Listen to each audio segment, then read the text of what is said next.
ഇടിപ്പിച്ച് കെട്ടിത്തൂക്കിക്കൊന്ന ആ 6 വയസ്സുകാരുടെ അമ്മ ചോദിക്കുന്നു, എന്ത് നീതിയാണ് ഞങ്ങൾക്ക് കിട്ടിയത്? 14 വർഷം കാത്തിരുന്നുണ്ടായ മകളാണ്. അവളെ കൊന്നുകളഞ്ഞില്ലേ? അവനെ വെറുതെ വിട്ടില്ലേ? നാട്ടുകാർക്ക് മുഴുവൻ അറിയാം അവൻ ചെയ്തത് എന്തെന്ന്. എന്നിട്ടും അവൻ സന്തോഷമായി ജീവിക്കാൻ പോവുകയാണ്. ഞങ്ങൾക്ക് ഞങ്ങളുടെ കുഞ്ഞിനെ നഷ്ടപ്പെട്ടില്ലേ? എന്നിട്ട് എന്ത് നീതിയാണ് ലഭിച്ചത്? നെഞ്ചുപൊട്ടിയുള്ള അമ്മയുടെ ചോദ്യങ്ങൾക്ക് ആരാണ് മറുപടി പറയുക? എങ്ങനെയാണ് തെളിവെല്ലാം ആവിയായി പോയത്? പോലീസ് ഒത്തുകളിച്ചോ? രാഷ്ട്രീയക്കാർ ഇടപെട്ടോ? മുഖ്യമന്ത്രി ഇന്ന് പരിതപിക്കുന്നത് കേട്ടോ? എന്നിട്ടെന്തേ വീഴ്ച വരുത്തിയവർക്കെതിരെ നടപടിയില്ല? എന്നിട്ടെന്തേ എങ്ങനെയാ വീഴ്ച വന്നു? ആരൊക്കെ ഇടപെട്ടു എന്നുള്ള സംശയങ്ങളിൽ അന്വേഷണം പ്രഖ്യാപിക്കുന്നേയില്ല.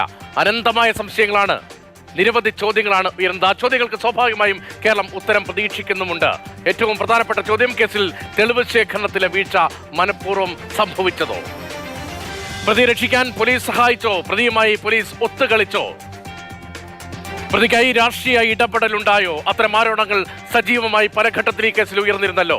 പ്രോസിക്യൂഷൻ കോടതിയിൽ വീഴ്ച വരുത്തിയോ? വാദത്തിൽ കേസ് തോറ്റുകിടക്കുന്ന സ്ഥിതി ഉണ്ടായോ?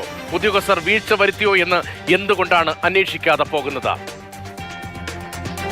കോടതിയിൽ നിന്ന് ഒരിക്കലും പ്രതീക്ഷിക്കാത്ത വിധി ഇന്നലെ കേട്ടപ്പോൾ അമ്മയുടെ സങ്കടവും രോഷവുമെല്ലാം അണമുറിഞ്ഞൊഴുകിയത് നമ്മൾ കണ്ടതാണ്. അവർക്ക് വേണ്ടത് നീതി മാത്രമാണ്. നീതി. നിയമത്തിന്റെ നൂലാമാലകൾ വ്യാഖ്യാനിച്ച് കോടതിയും പോലീസിനെ പിന്തുണയ്ക്കുന്ന രാഷ്ട്രീയക്കാരും എന്തെല്ലാം വ്യാഖ്യാനിച്ചാലും കുഞ്ഞു കൊല്ലപ്പെട്ടു എന്ന യാഥാർത്ഥ്യം ആർക്കും അംഗീകരിക്കാൻ കഴിയാതെ പോകാൻ പറ്റില്ലല്ലോ.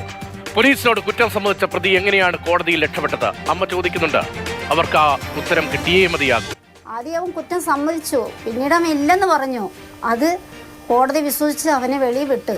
ഇനി ഞങ്ങൾ എന്നാ ചെയ്യണം? ഞങ്ങൾ എന്ത് ചെയ്യണം? ഇനി ഞങ്ങൾ ആത്മഹത്യ ചെയ്ത് ചാകാതെ വേറെ ഒരു വഴിയുമില്ല. ഞങ്ങൾക്കും പെമ്മക്കളുണ്ടല്ലോ, എല്ലാവർക്കും ഉണ്ടല്ലോ പെമ്മക്കൾ. ഞങ്ങൾ ആര് വിശ്വസിച്ച് ഞങ്ങൾ കുട്ടികളെ വളർത്താനാ? അന്വേഷണത്തിൽ ഞങ്ങൾക്ക് യാതൊരു കുറ്റവും പറയാനില്ല. ഞങ്ങളുടെ അടുത്ത് പോലീസ് പറഞ്ഞത് 69 എവിഡൻസ് ഞങ്ങൾ എത്തിച്ചിട്ടുണ്ട്, തെളിവുകളൊക്കെ നമ്മുടെ പക്കലുണ്ട്. അത് കാരണം നല്ലൊരു വിധി കിട്ടും എന്നാണ് ഞങ്ങളുടെ അടുത്ത് ഉറപ്പ് പറഞ്ഞതാണ്. പക്ഷേ ഞങ്ങളുടെ പഴയ ജഡ്ജി മാറിപ്പോയി. അത് കഴിഞ്ഞിട്ട് പുതിയതായിട്ട് വന്ന ഈ 2 മാസമായിട്ടുള്ളൂ പുതിയ ജഡ്ജി വന്നിട്ട്. പഴയ ജഡ്ജി മാറിയപ്പോഴേ ഞങ്ങൾക്ക് വിശ്വാസം കുറഞ്ഞു പോയി, ഞങ്ങളുടെ കൊച്ചിന് നീതി കിട്ടുമെന്നുള്ളത്. എന്നാന്ന് വെച്ചാൽ പ്രതിയുടെ അച്ഛൻ ഇവിടെ എല്ലാവരോടും പറയാൻ തുടങ്ങി, എൻ്റെ ചെറുക്കൻ വെളിയിൽ വന്നേക്കും, അവൻ നിരപരാധമെന്ന് പറഞ്ഞ് ഈ ആഴ്ച തന്നെ അവൻ വെളിയിൽ വരുമെന്ന് ഒത്തിരി ആൾക്കാരോട് അവൻ പറഞ്ഞിട്ടുണ്ട്. ഇവിടെ വിധി പറയുന്ന മുമ്പ് തന്നെ അവന് എല്ലാ കാര്യങ്ങളും അവനും അറിയാവുന്നതാണ്. അതുപോലെ ഞങ്ങൾ വിശ്വസിച്ചില്ല. അവൻ്റെ മോനല്ലേ, അവനങ്ങനെ അവൻ്റെ വിശ്വാസത്തിൽ ഞങ്ങൾ പറയുമെന്ന് ഞങ്ങൾ ഓർത്തു. പക്ഷെ അവൻ പറഞ്ഞത് സത്യമാണ്. അവൻ പറഞ്ഞതുപോലെ അവൻ മോൻ വെളിയിൽ വന്ന്. അപ്പം ഞങ്ങളിപ്പോൾ ആരെ ഞങ്ങൾ വിശ്വസിച്ചു, കോടതിയെ വിശ്വസിച്ചു. പക്ഷേ കോടതി ഞങ്ങളെ ചതിച്ചു. അതാണിപ്പോൾ സംഭവിച്ചത്. പ്രതിഭാഗം പറഞ്ഞത് മാത്രം കേട്ട് പുറപ്പെടുവിച്ച വിധി എന്ന പോലീസിന്റെ വാദം നിലനിൽക്കുന്നതാണോ? അന്വേഷണത്തിലെ പോരായ്മകൾ അക്കമിടുന്നതാണ് കോടതി ഉത്തരവ്. തെളിവുകൾ നിരത്തുന്നതിൽ പോലീസും പ്രോസിക്യൂഷനും പരാജയപ്പെട്ടപ്പോഴും അർജുൻ തന്നെയാണ് കുറ്റം ചെയ്തതെന്ന് ഉറച്ചു വിശ്വസിക്കുകയാണ് ഈ കുടുംബം. മകൾക്ക് നീതി തേടി അപ്പീൽ പോകാനുള്ള ശ്രമത്തിലാണ് ആ കുടുംബം. അച്ഛനും അക്കാര്യങ്ങളൊക്കെ സങ്കടപൂർവ്വം വിശദീകരിക്കുന്നുമുണ്ട്. ഈ റിപ്പോർട്ടിന് നമ്മൾ അംഗീകരിക്കാൻ കഴിയില്ല. കാരണം ഇതിനകത്ത് കാണിച്ചിരിക്കുക മുഴുവൻ ഈ പ്രതിഭാഗം വാദിച്ചത് മാത്രമാണ് റിപ്പോർട്ടായിട്ട് വന്നിരിക്കുന്നത്. അതുകൊണ്ട് തന്നെ നമുക്ക് പ്രോസിക്യൂട്ടർ ഭാഗത്തിൽ നിന്ന് ഈ കേസ് എന്താന്ന് പോലും അവർക്ക് ചോദിക്കാനുള്ള അവസരം കൊടുത്തില്ല. പ്രതിഭാഗം പറഞ്ഞുണ്ടാക്കിയതാണ് ആ റിപ്പോർട്ടിനകത്ത് വന്നിരിക്കുന്നത്. അത് പിറ്റേ ദിവസമാണ് പോലീസ് ഇവിടെ വന്നതെന്നാണ് പറയുന്നത്. ഒരിക്കലുമല്ല. ഞങ്ങൾ ഹോസ്പിറ്റലിൽ ഇരുന്ന് ഈ കുഞ്ഞിനെ ഞങ്ങളെല്ലാം ഈ മരണം അറിഞ്ഞതിന് ശേഷം പോലീസ് ഇവിടെ ഹോസ്പിറ്റലിൽ പോയിരുന്നു. അവിടെ നിന്ന് ഞങ്ങൾ വീട്ടിലേക്ക് വരുമ്പോൾ ഇവിടെ ഞങ്ങളുടെ വീട്ടിൽ പോലീസുകാരുണ്ട്. പോലീസൊക്കെ സീൽ ചെയ്ത് കഥകളൊക്കെ സീൽ ചെയ്തിരിക്കുമായിരുന്നു, എല്ലാം ചെയ്തു വെച്ചിരിക്കുമായിരുന്നു. അപ്പോൾ അങ്ങനെ ഇരിക്കുമ്പോൾ പോലീസുകാർ വന്നില്ലെന്ന് പറയുന്നതിൽ എങ്ങനെ ഇതുണ്ടാവും? ഇതിന് മുമ്പിരുന്ന ജഡ്ജിക്ക് എല്ലാം അറിയാം, സത്യം എന്താണെന്ന് അറിയാം. ഇതെല്ലാം അവർ കേട്ടിട്ടുള്ളതാണ്. ഞങ്ങളോട് ഈ കഥകാട്ടി എല്ലാം കേട്ട് മനസ്സിലാക്കി അവിടെ അദ്ദേഹം എഴുതി വെച്ചിട്ടുണ്ട്. അത് വായിച്ചാൽ മതിയായിരുന്നു ജഡ്ജ്മെൻറ്റ് പറയാനായിട്ട്. ഈ പ്രതിഭാഗം പറഞ്ഞത് മാത്രമാണ് ഈ റിപ്പോർട്ടിനകത്ത് വന്നിരിക്കുന്നത്. കോടതിക്കാണ് പിഴവ് പറ്റിയത് എന്ന ലൈനിലാണ് പോലീസ് ഉള്ളത്. കോടതി ചൂണ്ടിക്കാട്ടുന്ന ഗുരുതര പിഴവുകൾ അംഗീകരിക്കുന്നേയില്ല. വിരലടയാളം ഉൾപ്പെടെ തെളിവ് ശേഖരണം അന്വേഷണ ഉദ്യോഗസ്ഥൻ നടത്തിയിരുന്ന കോടതിയുടെ കണ്ടെത്തലും തള്ളിക്കളയുകയാണ് അവർ. പോലീസ് സ്ഥലത്തെത്താൻ വൈകിയതുമെല്ലാം നിഷേധിക്കുന്നുണ്ട് ഉദ്യോഗസ്ഥർ. എന്ത് സാങ്കേതികത വിവരിച്ചാലും 6 വയസ്സുകാരി നിഷ്ഠൂരമായി കൊല്ലപ്പെട്ട സംഭവത്തിൽ പോലീസുകാരുടെ ഭാഗത്ത് ഗുരുതരമായ വീഴ്ചയുണ്ട് എന്ന് കൂടി വ്യക്തമാക്കുന്നതാണ് ഈ ഉത്തരവ്. കോടതിയുടെ നിഗമനങ്ങൾ ഹാജരാക്കുന്നതിന് യാതൊരുവിധ വീഴ്ചകളും പോലീസിൻ്റെ ഭാഗത്തു നിന്ന് ഉണ്ടായിട്ടില്ല. ഈ മരണം നടന്നത് 2021 ജനുവരി 30-നാണ്. അന്ന് ജൂൺ 30-ന് അന്ന് വൈകുന്നേരമാണ്. ഇത് ഒരു 174 കേസായിരുന്നു. അന്ന് ഈ കുട്ടിയെ വൈകിട്ട് സംഭവിച്ചതിന് ആശുപത്രി കൊണ്ടുപോയിരുന്നു. അന്ന് തന്നെ ഈ സംഭവം നടന്ന ഈ ക്വാർട്ടേഴ്സിലെത്തി അത് ബന്ദോബസ്ത് ചെയ്തതാണ്. പിറ്റേ ദിവസം രാവിലെയാണ് ഇൻക്വസ്റ്റ് നടത്തി മറ്റ് മഹസർ തയ്യാറാക്കിയതും മറ്റ് ഇൻവെസ്റ്റിഗേഷന് അപ്പം തന്നെ ആരംഭിച്ചതാണ്. സംസ്ഥാനത്തിന് അഭിമാനകരമായ ഒന്നല്ല സംഭവിച്ചത് എന്ന് മുഖ്യമന്ത്രി തിരിച്ചറിയുന്ന നല്ല കാര്യമാണ്. ഇന്ന് അദ്ദേഹം അത് വിശദീകരിക്കുന്നുമുണ്ട്. സംഭവിച്ചത് എന്താണെന്ന് ഗൗരവമായി പരിശോധിക്കുമെന്നും പിണറായി നവകേരള യാത്രയ്ക്കിടെ വാർത്താ സമ്മേളനത്തിൽ പറഞ്ഞു. എന്നാൽ ഇടതു ബന്ധമുള്ള പ്രതിയെ രക്ഷിക്കാൻ ശ്രമം നടന്നുവെന്നാണ് പ്രതിപക്ഷ നേതാവിന്റെ ആരോപണം.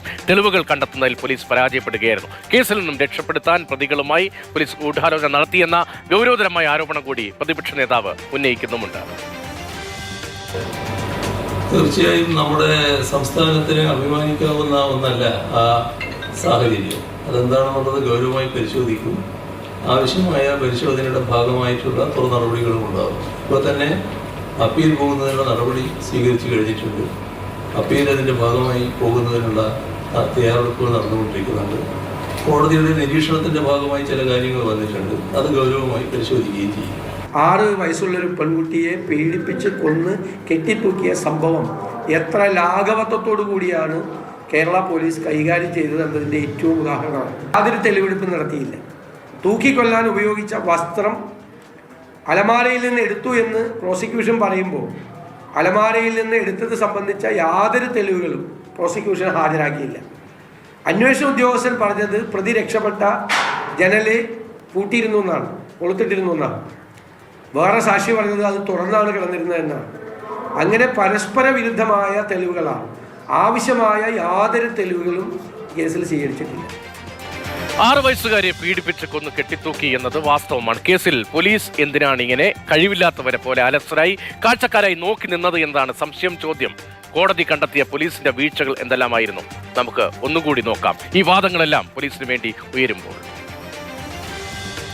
ഏറെ ചർച്ച ചെയ്തുകൊണ്ടിരിക്കുന്ന വണ്ടിപ്പെരിയാർ കേസുമായി ബന്ധപ്പെട്ടുകൊണ്ട് കോടതിയുടെ വിധിന്യായത്തിൽ പ്രസ്താവിക്കുന്ന കാര്യങ്ങളാണ് നമ്മൾ പ്രധാനമായിട്ടും നോക്കുന്നത്. ഈ സംഭവം നടക്കുന്നത് 2021 ജൂൺ 30-നാണ്. 6 വയസ്സുകാരിയുടെ മരണം.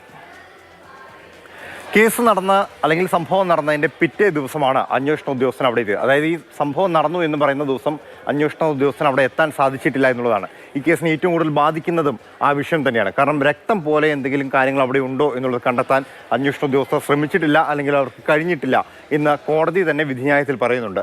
മറ്റൊരു പ്രധാനപ്പെട്ട കാര്യം, അന്വേഷണ രേഖകളിൽ ഇക്കാര്യങ്ങളുമായി ബന്ധപ്പെട്ടുകൊണ്ടുള്ള യാതൊരുവിധ പരാമർശങ്ങളും ഉണ്ടായിട്ടില്ല. മാത്രമല്ല, തെളിവുകൾ സീൽ ചെയ്ത് സൂക്ഷിക്കുക, കിട്ടുന്ന തെളിവുകളാണെങ്കിൽ പോലും അത് സൂക്ഷിച്ചു വെക്കുന്ന രീതിയുണ്ട്. പക്ഷേ ഇത് ആർക്കും ഉപയോഗിക്കാവുന്ന രീതിയിലായിരുന്നു അന്വേഷണ ഉദ്യോഗസ്ഥർ അവിടുത്തെ തെളിവുകൾ സൂക്ഷിച്ചു വെച്ചത്.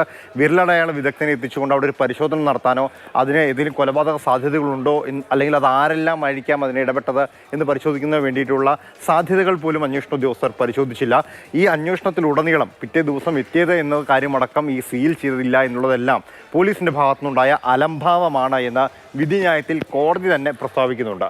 തെളിവ് ശേഖരണത്തിൽ അശാസ്ത്രീയമായ രീതികളാണ്, അതായത് ശാസ്ത്രീയ തെളിവ് ശേഖരണം, അവിടെ നിന്ന് കിട്ടിയ മുടി നാര്, ഈ ബെഡ്ഷീറ്റിലുണ്ടായിരുന്ന മുടി, അതോടൊപ്പം ഇയാളുടെ ഇന്നർ വിയറിൻ്റെ നൂല്, ഈ സാധനങ്ങളൊന്നും കൃത്യമായി പരിശോധിക്കുന്നതിനോ സൂക്ഷിക്കുന്നതിനോ ഫോറൻസിക് വിദഗ്ധരെ അവിടെ എത്തിക്കുന്നതിനോ വേണ്ടിയിട്ടോ മറ്റു രീതിയിലുള്ള ഇടപെടലും ഈ പോലീസിൻ്റെ ഭാഗത്തുനിന്നോ അന്വേഷണ സംഘത്തിൻ്റെ ഭാഗത്തുനിന്നോ ഉണ്ടാകാതിരുന്നത് കേസിനെ നിർണായകമായി ബാധിച്ചിട്ടുണ്ട് എന്നൊരു കാര്യം കൂടി കോടതി വിധിന്യായത്തിൽ പറയുന്നുണ്ട്.